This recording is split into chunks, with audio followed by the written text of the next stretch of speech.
Hello everyone. तो कैसे हैं आप लोग? आई होप आप सब बढ़िया होंगे, मस्त होंगे, जबरदस्त होंगे और इसी तरीके से बस पढ़ रहे होंगे, क्योंकि देखो आपके एग्जाम्स पास आ रहे हैं धीरे धीरे। तो अगर आपके एग्जाम्स पास आ रहे हैं तो आपको मेहनत और बाकी चीजों को छोड़कर पढ़ाई थोड़ी ज्यादा करनी पड़ेगी। तो लग जाओ भाई, है थोड़ा सा पढ़ाई में लग जाओ, थोड़ा सा मेहनत में लग जाओ। अब हम फिर से आ गए हैं आपके साथ अपने एक और नई क्लास लेकर अपने YouTube चैनल मेंटोर जी पर। अब हमने पिछली क्लास में, देखो आप सभी को पता होगा, हमने पिछली क्लास में कुछ बातें डिस्कस की। कुछ बातों में हमने सीखा कि कैसे हम किसी भी फिगर को पता कर सकते हैं, कैसे हम किसी भी फिगर के बारे में ये पता लगा सकते हैं कि उसका फॉर्मूला या वो कैसे बनी। तो ये सारी बातें हमने डिस्कस कर ली। अब इन सारी बातों को डिस्कस करने के बाद आज हम अपना चैप्टर शुरू करने जा रहे हैं, सरफेस एरिया एंड वॉल्यूम्स। अब सरफेस एरिया एंड वॉल्यूम्स में क्या है, देखते हैं जरा एनसीईआरटी में क्या दिया हुआ है। तो कुछ इस तरीके से एनसीईआरटी ने स्टार्ट किया। कह रहा है introduction, from class 9th you are familiar with some of the solids like cuboid, cone, cylinder and sphere. कह रहा है आप क्लास 9th से फेमिलियर है इनमें से कुछ फिगर्स से। बिल्कुल, ये आपने क्लास 9th में पढ़ी होंगी। ठीक है, इन सब के बारे में क्लास 9th में पढ़ाया गया है। क्लास 9th में बताया गया है कि कौन सी फिगर क्या होती है। अब कह रहा है in our day to day life we came across a number of solids made up of combinations of two or more of the basic solids as shown above. जैसे हम क्या है, हम अपनी डे टू डे लाइफ में यानी रोजाना की जिंदगी में बहुत सारी चीजें ऐसी देखते हैं जो शायद या तो एक पर्टिकुलर फिगर पे होती हैं, लेकिन अगर एक पर्टिकुलर पे नहीं होती तो वो कॉम्बिनेशन ऑफ फिगर्स होती हैं। अब फिगर्स जैसे आपने पढ़ी हैं, सॉलिड, स्फेयर, कोन, इनका कॉम्बिनेशन होती है। अब मैं एग्जांपल दूं, ठीक है? तो आपने कुल्फी खाई होगी सबने। अब कुल्फी करते क्या है कि कौन शेप की आपकी ऑरेंज ऑरेंज कलर की वो आती है, ठीक है? उसमें स्कूप लेते हैं और स्कूप को ऐसे भर देते हैं। तो जब आप जानते हो कौन को स्कूप से ऐसे ऊपर तक भर देते हैं, तो होता क्या है कि वो ऐसे दिखाई देगा जैसे कॉर्न के ऊपर हेमिस्फेयर। तो यानी आपने देखा होगा कि मिक्सिंग ऑफ फिगर्स जो होती है वो डे टू डे लाइफ में बहुत ज्यादा देखने को मिलती है। उसने कहा एग्जाम्पल के तौर पे ये देख लो कि ड्राइवर एक ऑयल कंटेनर लेके जा रहा है। अब अगर ड्राइवर एक ऑयल कंटेनर लेके जा रहा है तो ये ऑयल कंटेनर कोई एक फिक्स फिगर तो है नहीं, कोई एक ही फिगर तो नहीं है। ठीक है, अब ये एक से ज्यादा है। एक से ज्यादा कैसे है कि अगर मैं यहां सर्कल कर दूं और यहां सर्कल कर दूं तो बीच में सिलेंडर हो जाएगा और दोनों तरफ हेमिस्फेयर हो जाएंगे। तो कह रहा है इसी तरीके से डे टू डे लाइफ में आपने बहुत सारी ऐसी चीजें देखी होंगी। ऐसे ही उसने एक और एग्जांपल लिया, कह रहा है बीकर, नहीं बीकर सॉरी टेस्ट ट्यूब। अब अगर टेस्ट ट्यूब की बात करें तो टेस्ट ट्यूब भी देखो, अगर आप यहां से यहां तक देखोगे तो सिलेंड्रिकल है, और नीचे वाला हिस्सा क्योंकि कटोरी जैसा है, तो जिसमें भी कटोरी जैसा हिस्सा आ जाता है तो वो क्या हो जाता है, हेमिस्फेयर। तो मतलब कहने का मतलब इतना है कि जो भी आप देखते हो ये उसने ये कहा है, surface area combination of solids, यानी सॉलिड जिस तरीके से कंबाइन होते हैं, एक साथ रहते हैं, एक साथ जुड़े होते हैं, उनका अगर आपको सरफेस एरिया पता करना है। फिर उसने बताई हुई है बहुत सारी चीजें, यहाँ से बताई हुई हैं कैसे कैसे आप निकाल सकते हो, कैसे कैसे आप कर सकते हैं। फिर वो फिर कह रहा है कुछ और फिगर्स भी आती हैं लाइक इस तरीके की। ठीक है, यानी कौन है और कौन के नीचे क्या है, एक हेमिस्फेयर है। अब उसे वो काट काट के दिखा रहा है कि आप कैसे कर सकते हो कैसे नहीं, जो भी है। तो ये सारी चीजें एनसीईआरटी में दी हुई हैं, यानी यहाँ एनसीईआरटी में इतनी खास कोई बात दी हुई अभी नहीं है। अब अगर इतनी खास कोई बात नहीं दी हुई है तो चलो भैया हम चलते हैं अपने पर, वुडन रॉकेट। चलो, कोई नहीं। कहाँ, कहाँ भाग गए, कहाँ भाग गए? चलो भैया यहाँ से स्टार्ट करते हैं। देखो, एक्सरसाइज 12.1। तो आज की क्लास में हमने पहले इंट्रोडक्शन में पढ़ा। अब इंट्रोडक्शन में उतनी कोई खास चीज नहीं दे रखी है, ठीक है? वो सारी तो हम आपको भी सिखाएंगे ही, धीरे धीरे हम वो सारा तो हमें आपको सिखा ही देना है। तो जरा आइए चलते हैं और समझने की कोशिश करते हैं क्या आपको दिया हुआ है किसमें, एक्सरसाइज 12.1 में। सबसे पहले दिया हुआ है भैया यूज करना पाई को 22/7। ओहो, ठीक है। तो यानी शुरुआत ही आपकी एक्सरसाइज 12.1 की जाती है आज। स्टार्ट करते हैं। तू इधर किधर है बे? स्टार्ट करते हैं एक्सरसाइज 12.1। एक्सरसाइज 12.1 का क्वेश्चन नंबर 1। चलो देखो, पहले हम और आप मिलके एक बार क्वेश्चन पढ़ते हैं। क्वेश्चन पढ़ना बहुत जरूरी है, देखो समझ लो यार। क्वेश्चन की लैंग्वेज में ही सब कुछ छुपा हुआ है। अगर आपको क्वेश्चन की लैंग्वेज पढ़ के ढूंढना आ गया तो समझ लो महाकाल के आशीर्वाद से हो गया। ठीक है, चलो अब देखो जरा, आ जाओ हमारे साथ, थोड़ा सा लैंग्वेज पढ़ लो। ठीक है, आप भी थोड़ी सी लैंग्वेज पढ़ के मजे में आओ, हम भी थोड़ी सी लैंग्वेज पढ़ा के मजे में हो जाते हैं। चलो, ये हमारी आर्मी है यार, हमारी आर्मी के लिए कोई मुश्किल नहीं है। कह रहा है 2 cubes each of volume 64 centimetre cube. 2 cubes हैं, हर एक का वॉल्यूम दोनों में से क्या है, 64 centimetre cube. Are joined end to end, दोनों को जोड़ दिया, चिपका दिया एंड से। देख रहे हो, दोनों के एंड टू एंड जोड़ दिए हैं। क्या कहना चाह रहे हैं लो, find find the surface area of resulting cuboid. कह रहे हैं कि अब रिजल्ट से क्या बन गया, एक क्यूबॉइड बन गया। बस आप हमें उसका क्या बता दो, रिजल्टिंग क्यूबॉइड बता दो। क्या बता दो उसका, रिजल्टिंग क्यूबॉइड। कोई दिक्कत नहीं है भैया। अब एक चीज जरा समझ लो, क्वेश्चन ने यहां क्यूबॉइड को एंड टू एंड जोड़ा है। कैसे जोड़ा है, एंड टू एंड, लेकिन ये नहीं बताया एंड टू एंड कैसे। लेंथ से, ब्रेथ से, हाइट से। अब जरा इस चीज को हम समझते हैं। ये क्वेश्चन काहे बताएगा, क्वेश्चन तो हमरा दुश्मन है रे, दुश्मनी निभाएगा। बाकी तो हम बताएंगे भैया, हमें बताना पड़ेगा। चलो जी भैया, पहले समझते हैं क्या। 2 क्यूब्स थी।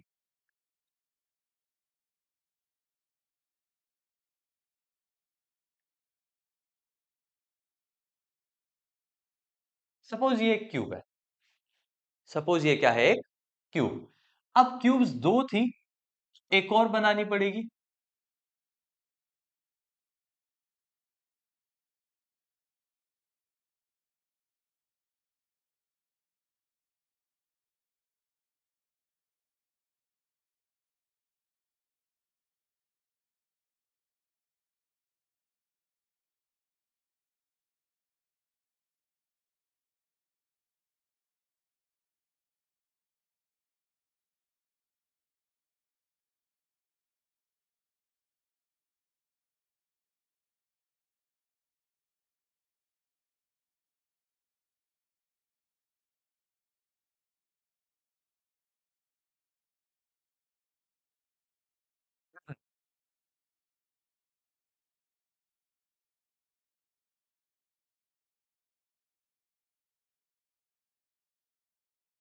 छोड़ो, 1 मिनट देखते हैं, सब्र रखो जरा।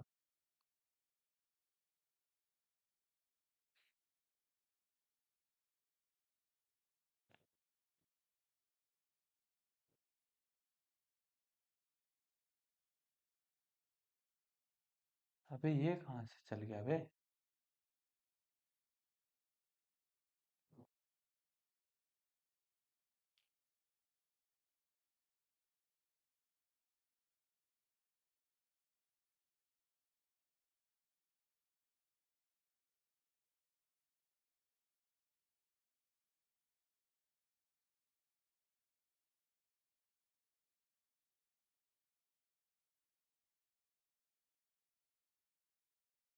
छोड़ो यार, हम ऐसे ही समझा देंगे यार, छोड़ो, इसको भी छोड़ो।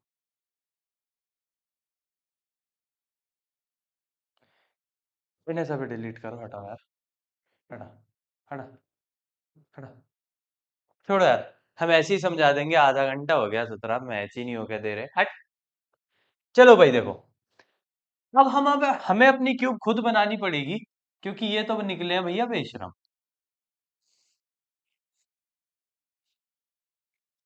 मान लो ये क्यूब है।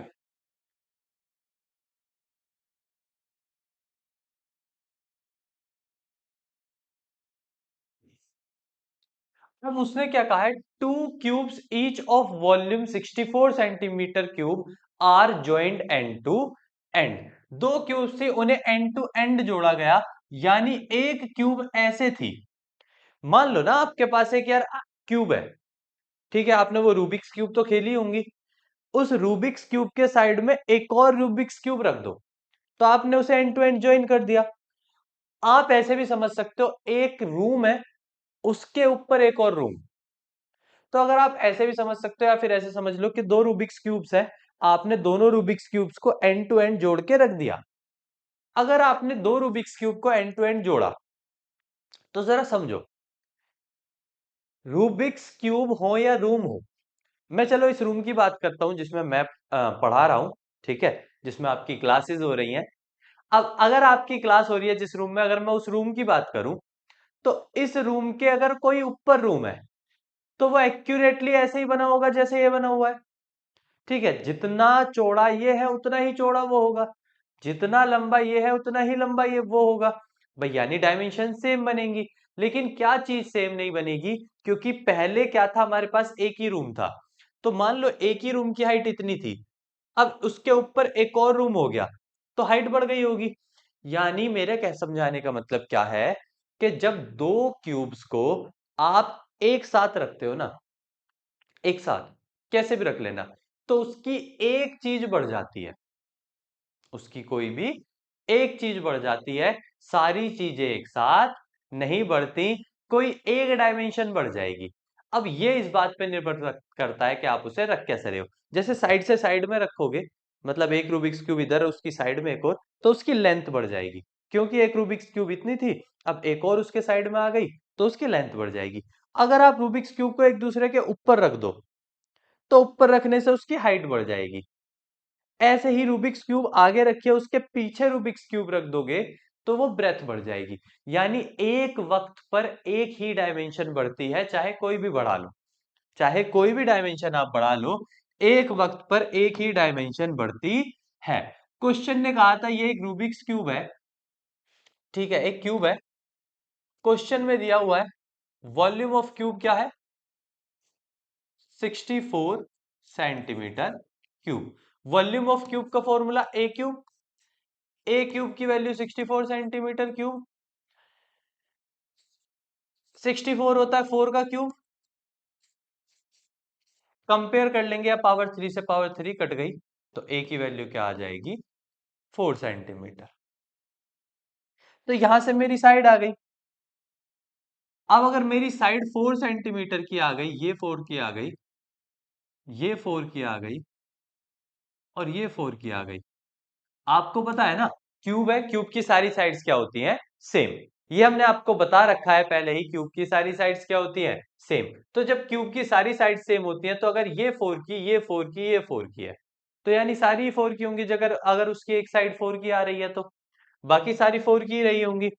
अब अगर बाकी सारी 4 की ही रही होंगी, तो क्वेश्चन में हमसे कहता है उसे एंड टू एंड जोड़ दिया। कैसे जोड़ दिया, एंड टू एंड। अब तक क्या था, लेंथ 4 की है,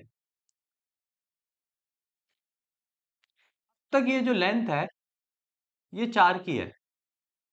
अगर इसके साइड में एक और क्यूब आ गया, तो लेंथ बढ़ जाएगी उसकी। तो ये वाला क्यूब 4 का, जो साइड में आया वो क्यूब 4 का, तो इसकी लेंथ कितनी हो जाएगी, 8। ठीक है, 8। तो लेंथ क्या हो जाएगी उस वक्त इसकी, 8 सेंटीमीटर। अब इसके साइड में जो क्यूब आया होगा, वो तो ऐसे का ऐसा ही होगा ना, ऐसा नॉर्मल क्यूब होते हैं जैसे। पूरा नहीं बनाया मैंने, आधा ही बना रहा हूं, ठीक है। नॉर्मल क्यूब के जैसा होगा, तो समझो उसकी लेंथ ही तो बढ़िया है, ब्रेथ तो अब भी देखो, हाइट तो अब भी उतनी ही, ब्रेथ अब भी उतनी ही, ठीक है। ये ऐसे ही तो आया होगा,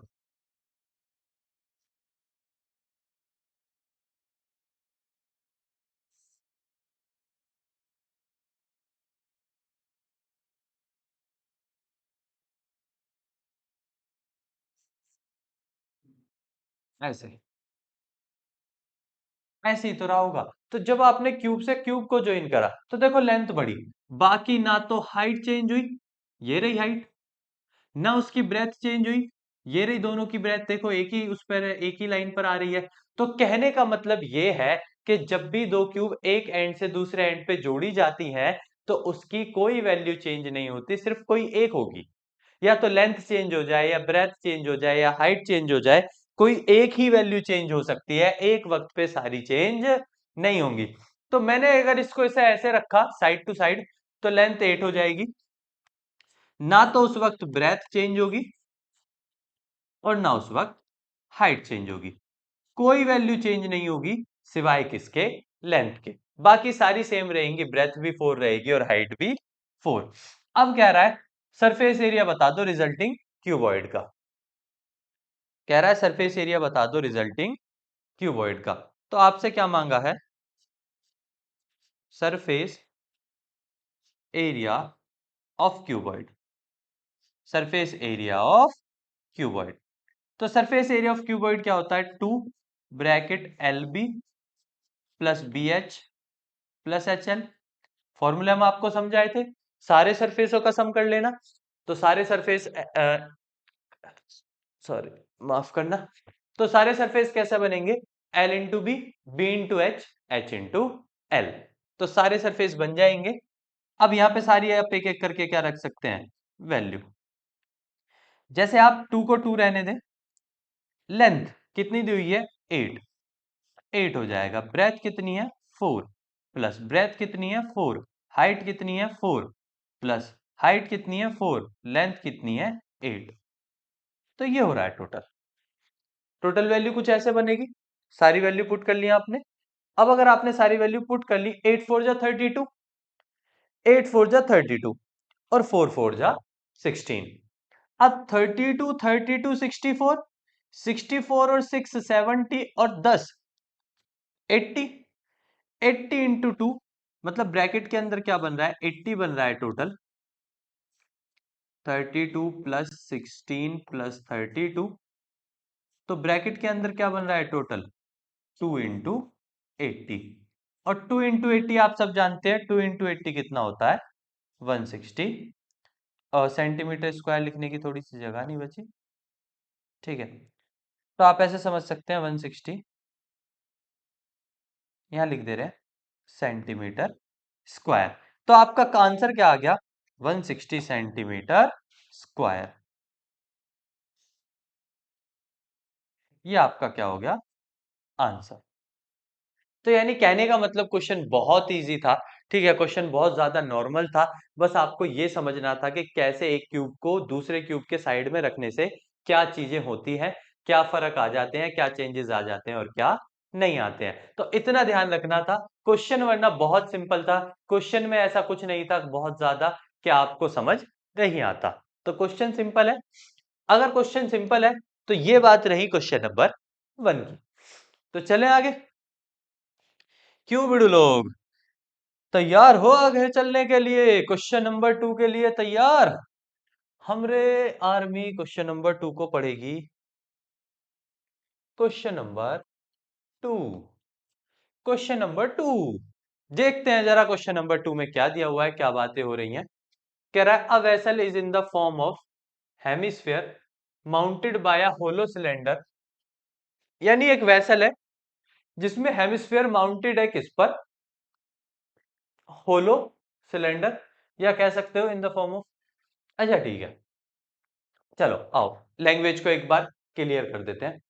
अ vessel is in the form of hollow hemisphere. एक वेसल, वेसल का मतलब है कोई फिगर, ठीक है, वेसल का मतलब क्या है कोई फिगर। जैसे आप जानते हो टेस्ट ट्यूब्स, बीकर्स आपने देखे होंगे केमिस्ट्री लैब में, ये सारे के सारे वेसल्स होते हैं। वेसल्स का मतलब है जिसके अंदर आप कुछ फिल कर सकते हो, जिसके अंदर आप कुछ रख सकते हो। तो क्वेश्चन यही कह रहा है एक वेसल है जिसमें होलो हेमिस्फीयर है। तो जरा होलो हेमिस्फीयर बनाने की कोशिश कर लेते हैं। ये लो, ये बना दिया होलो हेमिस्फीयर। कह रहा है एक होलो हेमिस्फीयर है जो माउंटेड है किससे, होलो सिलेंडर से। माउंटेड का मतलब है ऊपर, जिसके ऊपर, माउंटेड का मतलब क्या है जिसके ऊपर। तो क्वेश्चन में कह रहा है एक ऐसा हेमिस्फेयर है जिसके ऊपर क्या रखा हुआ है, सिलेंडर। जैसे तुम लोगों के सर पे चढ़ के नाच रहे हो ना, हैं, ऐसे ही करते हो टीचर्स के सर पे चढ़ के पूरा डांस एकदम फुल ऑन। तो यही है कि क्वेश्चन में हेमिस्फेयर के ऊपर क्या रखा हुआ है, सिलेंडर। तो हेमिस्फेयर के ऊपर सिलेंडर रख देंगे भैया। अब ये क्वेश्चन वाले कहेंगे तो करना पड़ेगा भैया, ऑप्शन थोड़ी है। चलो,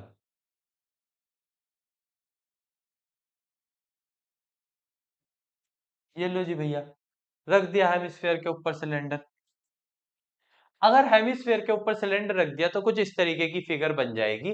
कहें तो एक तरीके से ये क्या बन गया, टेस्ट ट्यूब। थोड़ा सा बड़ा है क्योंकि मुझे डायमेंशंस भी मार्क करनी है। तो ये बन गया आपका टेस्ट ट्यूब। इतनी बात थी क्वेश्चन नंबर लाइन नंबर 1 में। फिर कह रहा है the diameter of hemisphere is 14 centimetre. कह रहा है हेमिस्फेयर का जो डायमीटर है वो पूरा का पूरा 14 सेंटीमीटर का है। और आप में से सब जानते हैं, अगर किसी का डायमीटर 14 का है, यहां लिख देते हैं चलो, किसी का डायमीटर 14 सेंटीमीटर का है तो उसकी रेडियस कितनी हो जाएगी, 7 सेंटीमीटर। रेडियस आधी होती है डायमीटर की। तो मतलब हेमिस्फेयर की जो रेडियस है, सेंटर से लेकर सर्कल तक की दूरी, वो 7 सेंटीमीटर है। अब आप जानते हो हेमिस्फेयर में इधर रेडियस बनती है तो इधर भी रेडियस ही बनती है, क्योंकि ये भी सेंटर से सर्कल तक की दूरी है। तो ये भी कितनी हो जाती है सेंटर से सर्कल तक की दूरी, 7 सेंटीमीटर। तो ये वाली जो एक्चुअल में यानी कह सकते हो हेमिस्फेयर की जो हाइट होती है ना, तो हेमिस्फेयर की हाइट भी कितनी हो जाती है, 7 सेंटीमीटर। अगर हेमिस्फेयर की हाइट भी 7 सेंटीमीटर हो गई तो आगे देखते हैं क्वेश्चन में हमें क्या दिया हुआ है। कह रहा है and the total height of vessel is 13 centimetre. कह रहा है वेसल की टोटल हाइट 13 सेंटीमीटर है भैया, वेसल ये रहा टोटल भैया नीचे तक। अब ये पूरा का पूरा 13 है, जिसमें से इतना हिस्सा 7 ने ले लिया। जब ये पूरा 13 है उसमें से ये हिस्सा 7 ने ले लिया, तो कहने का मतलब है कि ये बचा हुआ हिस्सा 6 सेंटीमीटर का होगा। तभी तो 7 प्लस 6 क्या बना होगा टोटल, 13। तभी तो वो टोटल 13 बना होगा, क्योंकि ये 7 रहा होगा, ये 6 रहा होगा, तभी टोटल क्या हुआ होगा, 13 सेंटीमीटर। अब क्वेश्चन में सबसे पहले देखो फिगर बनवाई, हमने बना दी। फिगर के बाद हमसे कह रहा था भैया मार्किंग कर लो सारी, मैं वैल्यू देता जा रहा हूं। हमने धीरे धीरे मार्किंग कर ली, हमने इतना काम कर लिया।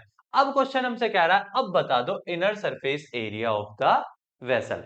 Inner surface area of the vessel, कह रहा है वेसल का क्या बता दो भैया, इनर सरफेस एरिया। चलो क्या ही है भैया, क्या ही टेंशन है। Inner surface area of vessel. चलो, क्या मांगा है आपसे, inner surface area of vessel, यानी वेसल का इनर सरफेस एरिया। आप किसी का भी सरफेस एरिया कैसे पता लगाएंगे, आप समझ लो यहां के बाद जितने क्वेश्चन आप करोगे, आप चाहे बोर्ड एग्जाम का कोई क्वेश्चन आ जाए, चाहे कुछ भी आ जाए, जो भी आप क्वेश्चन करोगे उसमें यही पैटर्न आपको अप्लाई करना है। बस इस पैटर्न को एक बार समझ लो, एक बार क्लियर कर लो माइंड में। अगर वो एक बार माइंड में बैठ गया तो आज के बाद आपको कोई प्रॉब्लम होने वाली नहीं है। तो कॉन्सेप्ट क्या है, तरीका क्या है, चीज क्या करनी है, आपसे जब भी सरफेस एरिया की बात करे, जब भी किसकी बात करे, सरफेस एरिया की, तो दिमाग में एक ही चीज आनी चाहिए, सिंपल। दिमाग में इतना आना चाहिए कि सरफेस एरिया का मतलब है वो हिस्सा जिसको मैं टच कर सकता हूं। सरफेस एरिया का क्या मतलब है, ऐसा हिस्सा जिसको कौन टच कर सकता हो, मैं। तो जरा देखता हूं कि मैं किस किस हिस्से को टच कर सकता हूं। तो मैंने अगर इस चीज को देखा, तो क्योंकि एक बीकर का टाइप है, तो बीकर के अंदर मैं हाथ दे सकता हूं। अब बीकर के अंदर जैसे ही मैं हाथ दूंगा, तो हाथ दे रहा हूं तो इसका मतलब यहां तो कुछ है ही नहीं ऊपर, जब भी तो बीकर के अंदर हाथ जा रहा है, कुछ होता तो हाथ नहीं अड़ जाता। अब हाथ देखने के बाद अगर बीकर के अंदर कुछ नहीं है, तो देखो ये बीकर है, मैंने इसमें हाथ दिया, तो मैं इसके ये ऐसे साइड वाले सरफेस को सारे को टच कर सकता हूं ना। भाई अगर ये कोई बीकर है तो मैं हाथ देके इसके ऐसे वाले सरफेस को सारे को टच कर सकता हूं। अगर ऐसे वाले सारे सरफेस को टच कर सकता हूं, कहने का मतलब है हाथ देके ऐसे सिलेंडर की गोलाई को, क्योंकि सिलेंडर गोल होगा, ये देखने में ही तो ऐसा लग रहा है, होगा रियलिटी में क्या, गोल। तो मैं उसके सारे ऐसे साइड वाले सरफेस को टच कर सकता हूं, ठीक है। एग्जाम्पल के तौर पर फिर से मैं आपको एक बार दिखाता हूं। चलो देखो, आप जानते हैं, आप सब जानते हैं, ठीक है, ये एक बुक है, एक सेकेंड बस, ठीक है, बुक है। अब ये सिलेंडर है, देखो ये रहा ना। अब इसमें समझ लो ऐसे पीछे करके बीकर लगा हुआ होगा, मतलब पूरा कंप्लीट होगा। आप सोचो मैं इसमें अगर ऐसे अंदर हाथ दूं तो क्या इसके इस अंदर वाले हिस्से को टच नहीं कर पाऊंगा? भाई ये वाला सारा गोल हिस्सा जो है टच तो कर पाऊंगा ना मैं। और मैंने आपको क्या बताया था, जिस फिगर में टॉप नहीं होता, तो टॉप नहीं है, हाथ अंदर जा रहा है। बॉटम भी नहीं है, क्यों? क्योंकि अगर बॉटम होता तो मेरा फिगर यहीं खत्म हो जाती, नीचे तो बन ही नहीं पाती। तो नीचे अगर फिगर बन रही है इसका मतलब बीच में भी कुछ नहीं होगा। तो मैं कहने का मतलब क्या है, मैंने आपको बताया था कि जब किसी का टॉप और बॉटम आप नहीं ले पा रहे, नहीं कंसिडर कर रहे, भाई मैं छू ही नहीं सकता ना टॉप, क्या हवा को थोड़ी छूंगा? यहाँ तक जहां पे यहाँ कुछ है ही नहीं तो छू किसे? हवा को थोड़ी छूने आया हूं, ठीक है। तो कहने का मतलब सिंपल इतना है कि आप जब भी ऐसी फिगर देखो तो ये देखो आप किस किस हिस्से को टच कर सकते हो। तो मैं अंदर से इस हिस्से को टच कर सकता हूं, मतलब ना टॉप को छू पाऊंगा ना बॉटम को। तो कहने का मतलब जिसमें टॉप और बॉटम नहीं होते उसको कहा जाता है कर्व्ड सरफेस एरिया। जिसमें आप टॉप और बॉटम दोनों को नहीं लेते उसको क्या कहा जाता है, कर्व्ड सरफेस एरिया। तो मेरा कहने का मतलब है कि जब आप सीएस से निकालने जा रहे हैं, तो सीएस से वो इनर सरफेस एरिया निकालने जा रहे हैं, तो सबसे पहले आप क्या लेंगे, सीएस से ऑफ सिलेंडर। क्या लेंगे, सीएस से ऑफ सिलेंडर प्लस। और क्या क्या चीजें हो सकती हैं? और जब मैं इस फिगर में अंदर हाथ दे लूंगा तो ये जो ऐसा गोल हिस्सा है परत वाला, ये वाला जो परत है, मैं इसे भी तो ऐसे हाथ दे के अंदर से छू सकता हूं। भाई ऐसे करके छू लूंगा अंदर से। तो कहने का मतलब है हाथ दे के इसको भी अंदर से छुआ जा सकता है। देखो बीच में तो कुछ होगा ही नहीं, वरना नीचे कैसे आएगा? कोई भी पानी, पानी है, पानी नीचे तक कैसे आएगा? बीकर में क्या पानी नीचे तक नहीं जाता? टेस्ट ट्यूब में नीचे तक नहीं जाता? तो जाता है ना, इसका मतलब उनके बीच में तो कुछ नहीं होता। देखो कुछ इस तरीके से, जैसे मैं आपको समझाऊं। देखो ये रहा, अब ये रहा ना, टेस्ट ट्यूब के बीच में थोड़ी कुछ है। अब है तो ये भी नीचे हेमिस्फीयर, कर्व कर्व सरफेस, लेकिन इसके बीच में थोड़ी कुछ है। तो बीच में कभी कुछ नहीं होता। ये तो फिगर बनाने में ऐसा महसूस होता है कि जब फिगर बनाते हैं तब ऐसा लगता है कि बीच में कुछ होगा, लेकिन कुछ नहीं होता बीच में। तो आप नीचे वाले को भी छू सकते हो। अब देखो, हेमिस्फीयर का बॉटम तो होता ही नहीं है, हेमिस्फीयर का क्या होता है, टॉप। और वो टॉप में छू नहीं पा रहा क्योंकि वहां तो कुछ है ही नहीं। यानी हेमिस्फीयर का भी टॉप नहीं है, बॉटम उसका होता ही नहीं है। और जिसका टॉप और बॉटम ना हो और बाकी हिस्से को मैं टच कर पा रहा हूं, इसका मतलब मैं उसका कर्व्ड सरफेस एरिया टच कर पा रहा हूं। तो कहने का मतलब है हाथ देके सिर्फ मैं दो चीजें छू सकता हूं, एक ऐसे और एक ऐसे वाली। और एक ऐसे साइड वाली को तो मैंने क्या कह दिया, C S A of cylinder. और जो नीचे टच कर पा रहा हूं वो है C S A of hemisphere. क्या कर पा रहा हूं, C S A of hemisphere. अब इन दोनों को अगर मैं टच कर पा रहा हूं तो C S A of cylinder का फॉर्मूला 2 π r h होता है, C S A of hemisphere का फॉर्मूला हेमिस्फीयर में 2 π r² होता है। अब मैंने दोनों में से 2 π r कॉमन ले लिया। अगर दोनों में से 2 π r कॉमन ले लिया तो ब्रैकेट में r प्लस एच बचेगा। अब सारी वैल्यूज पुट कर ली मैंने, 2 की जगह 2, पाई की जगह 22/7 रख लिया। r रेडियस कितनी थी, 7, ब्रैकेट आर की वैल्यू 7 थी। हाइट ऑफ सिलेंडर 6 थी। ये हाइट टोटल हाइट नहीं है, देखो हाइट किस में आई थी, सिलेंडर में। तो हाइट सिर्फ और सिर्फ सिलेंडर की लेनी है, टोटल मत ले लेना। 7 से 7 काट दो, 22 × 2, चलो इधर कर लो, 22 × 2 कितना हो जाएगा, 44। और 7 + 6 कितना हो जाएगा, 13। अब इनके आपस में मल्टीप्लाई कर लो। एक मिनट, मल्टीप्लाई गलत हो गई।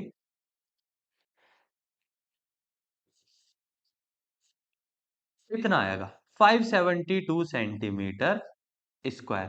तो क्या आंसर हो जाएगा, 572 सेंटीमीटर स्क्वायर। देखो मेन काम क्या है, फॉर्मूला सब याद रख सकते हैं, वैल्यू सब रख सकते हैं। ये काम आप में से ज्यादातर लोग सब कर लेते हैं, इजी काम है। वैल्यू आपको सारी दिख जाएंगी, फॉर्मूला आपको याद होने चाहिए, याद नहीं है तो वो आना चाहिए कि आप कैसे सी एस से लेते थे। भाई एक सर्कल 2 पाई आर का था एच हाइट तक, तो वो 2 पाई आर एच हो गया था।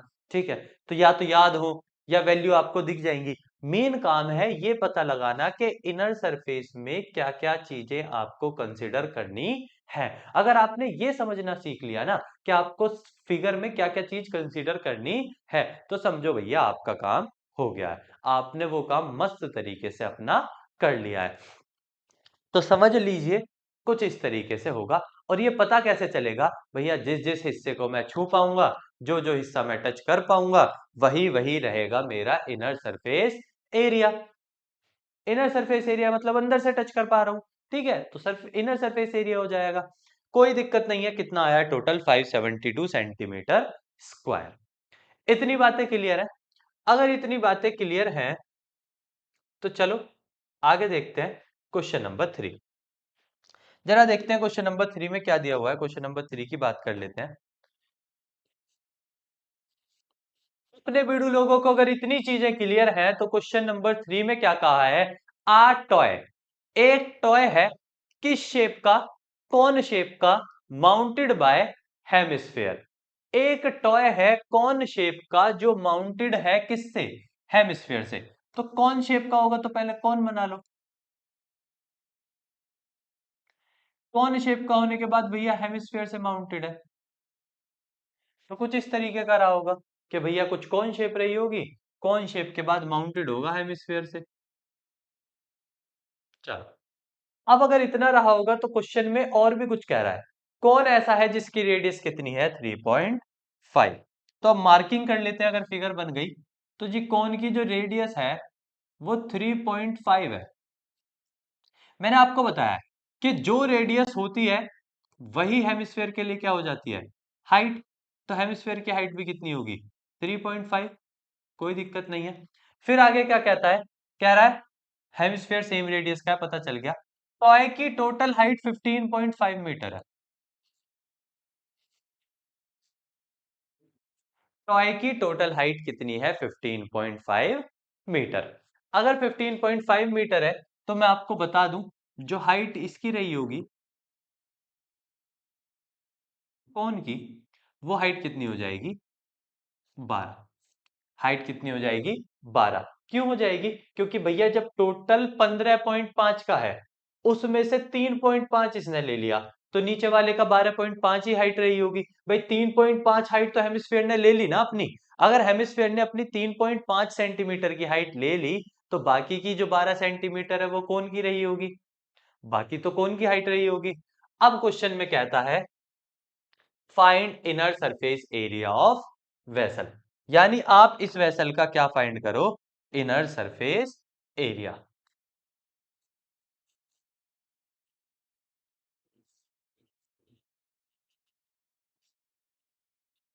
Inner surface area of vessel. अब अगर inner surface area of vessel की बात करूं मैं, तो मुझे ये देखना पड़ेगा भैया इसमें कौन कौन से सरफेस आ रहे हैं। अब जब ये पूरा का पूरा एक टॉय है तो मैं इसे तोड़ तो सकता नहीं। अगर तोड़ नहीं सकता तो मतलब इस वाले हिस्से को तो मैं कहीं से ला नहीं सकता। ये पूरा का पूरा ऐसे ही तो रहा होगा, एक टॉय है, पूरा का पूरा कैसे रहा होगा भैया? पूरा ऐसे गया होगा, फिर ऐसे कर्व हो गया होगा। ठीक है, ऐसे गया होगा और फिर ऐसे करके कर्व हो गया होगा। अब ये जब पूरा का पूरा एक टॉय है तो मैं इसे तोड़ ताड़ के थोड़ी कर सकता हूं। तो अब मैं ये समझूंगा कि भैया जब मैं इसे तोड़ नहीं सकता तो इसका मतलब जो ये वाला हिस्सा है, ये वाला, इस हिस्से को तो मैं कहीं से ला ही नहीं सकता। अगर मैं इस हिस्से को ला नहीं सकता तो कहने का मतलब है कि मेरा हेमिस्फीयर का जो बॉटम है वो नहीं है, टॉप तो उसका वैसे ही नहीं है। ठीक है, इस वक्त पे टॉप तो उसका कुछ है ही नहीं ना, और बॉटम में ले नहीं पा रहा। तो बॉटम और टॉप है नहीं और बॉटम ले नहीं पा रहा, तो सिर्फ और सिर्फ ये हिस्सा बचा। और अभी अभी बताया इस हिस्से को कहा जाता है C S A of hemisphere. क्या कहा जाता है? C S A of hemisphere. अब नीचे आया मैं कौन पे। कौन का बॉटम ही नहीं है, पॉइंट है, बॉटम नहीं है और इस हिस्से को कौन के टॉप को मैं ले नहीं सकता। तो मतलब कोन की भी मुझे साइड्स लेनी पड़ेंगी, और कोन की भी साइड्स लेनी पड़ रही है, मतलब टॉप और बॉटम अगर किसी फिगर का नहीं ले सकते तो उसको कहा जाता है CSA। जिस फिगर का आप टॉप और बॉटम नहीं ले सकते उसको क्या कहते हैं आप? CSA। तो मुझे यहाँ CSA भी चाहिए, किसका? कोन का। तो मुझे यहाँ कोन का भी CSA चाहिए। अब अगर मुझे कोन का CSA चाहिए तो कोन का हेमिस्फेयर का CSA क्या होता है? 2πr²। कौन का? πr/l। कौन में ना मुझे L चाहिए, स्लैंट हाइट, और वो दी हुई नहीं है। आपकी स्लैंट हाइट दी हुई नहीं है और मुझे स्लैंट हाइट चाहिए, यानी मुझे ये वाली वैल्यू L चाहिए, और ये दी हुई नहीं है। मैंने आपको बताया था एक कंडीशन आपको कौन के अंदर परमानेंट गिवन होती है, जिसे आप लोग सब पाइथागोरस के नाम से जानते हैं। L² = R² + H²। अब r की वैल्यू यहाँ पे कितनी दी हुई है? r की वैल्यू 3.5 दी हुई है, तो 3.5 का स्क्वायर हो जाएगा, प्लस h की वैल्यू यहाँ कितनी दी हुई है? h की वैल्यू आपको 12 दी हुई है, तो यहाँ 12 का स्क्वायर हो जाएगा। 3.5 का जो स्क्वायर होता है वो होता है 12×25, यानी 12.25। 12 का 144, आपस में अगर आप दोनों को ऐड करते हैं तो 0.25 तो रहेगा ही रहेगा, और ये हो जाएगा हाँ, ये हो जाएगा, नहीं 35 का इतना ही होता है क्या? 45 का तो 20-25 होता है, तो इसका 12-25 ही होगा। 4 2 6, 4 और 1 5, और 1। ठीक है। अगर आप ऐसे नहीं करना चाहते तो आप एक और तरीके से कर सकते हो। ठीक है, एक और तरीके से कर सकते हो, लेकिन मैं तो समझता हूं कि ऐसे ही हो जाएगा, तो कोई टेंशन नहीं है। अब अगर इतना हो गया तो आपको पता है L² की वैल्यू आ गई 156.25। स्क्वायर हटेगा तो उधर रूट हो जाएगा, और रूट 156.25 क्या होता है? 160 156.25 ये होता है आपका 12.5। क्या होता है ये आपका? 12.5। यानी आपके L की वैल्यू क्या आ गई? 12.5। कितनी आ गई? 12.5। अगर 12.5 आ गई तो देखते हैं भैया, वैल्यू एक एक करके पुट कर लेते हैं, क्या क्या दी हुई है हमें, क्या क्या मिल गई हैं। 2।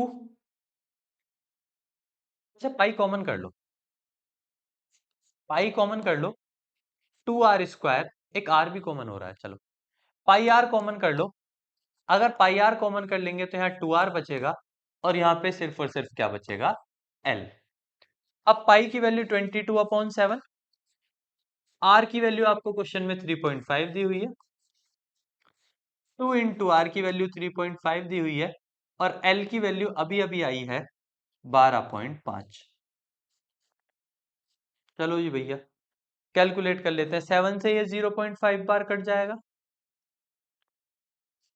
22 की 0.5 में होगी तो 11,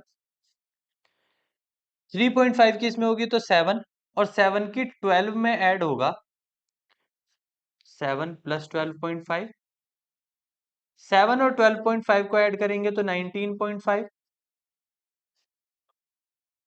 अब 19.5 में 11 की मल्टीप्लाई करेंगे तो 55 का 5, कैरी लगा 5, 9 11 9 जा 99, और 5 104 का 4, कैरी लगा 10, 11 1 जा 11, एंड 10 21।